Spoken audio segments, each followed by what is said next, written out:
മുൻ MLA PV Anwar ആലുവയിൽ അനധികൃതമായ പട്ടയഭൂമി സ്വന്തമാക്കിയെന്ന പരാതിയിൽ പരിശോധനയുമായി വിജിലൻസ്. എടത്തല പഞ്ചായത്ത് ഓഫീസിലും കെട്ടിടം നിർമ്മിച്ച സ്ഥലത്തുമാണ് തിരുവനന്തപുരത്തു നിന്നുള്ള വിജിലൻസ് സംഘം പരിശോധന നടത്തിയത്.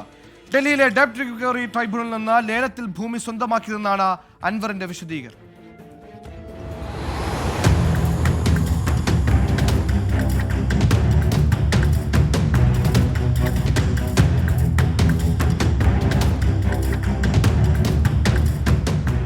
ആലുവ ഈസ്റ്റ് വില്ലേജിൽ ഉൾപ്പെട്ട പട്ടയാവകാശം മാത്രമുള്ള 11.34 ഏക്കർ സ്ഥലം നിയമവിരുദ്ധമായി പോക്കുവരവ് നടത്തി സ്വന്തമാക്കിയെന്നാണ് പരാതി. വിജിലൻസ് ഡയറക്ടർക്ക് കൊല്ലം സ്വദേശിയും വ്യവസായിയുമായ മുരുകേഷ് നൽകിയ പരാതിയിലാണ് പ്രാഥമിക അന്വേഷണം. വിജിലൻസ് ഇൻസ്പെക്ടർ സിജു കെ നായരുടെ നേതൃത്വത്തിലുള്ള സംഘമാണ് എടത്തലയിലെത്തി പരിശോധന നടത്തിയത്. തീരുമാനമൊന്നും ആയിട്ടില്ല, ബാക്കി പരിശോധന നടത്തിയിട്ട് മറുപടി പറയാം. സർക്കിളാണ് വിജിലൻസ് സർക്കിളാണ്.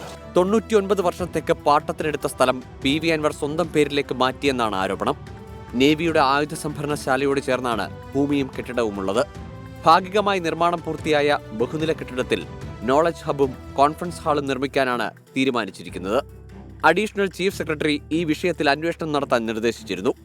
തനിക്കെതിരെയുള്ള പകപോക്കലുകളെല്ലാം നേരിടാൻ തയ്യാറാണെന്നും ഭൂമിയുടെ കാര്യത്തിൽ എല്ലാ തെളിവുകളും കയ്യിലുണ്ടെന്നും PV അൻവർ പ്രതികരിച്ചു. 24 കൊച്ചി.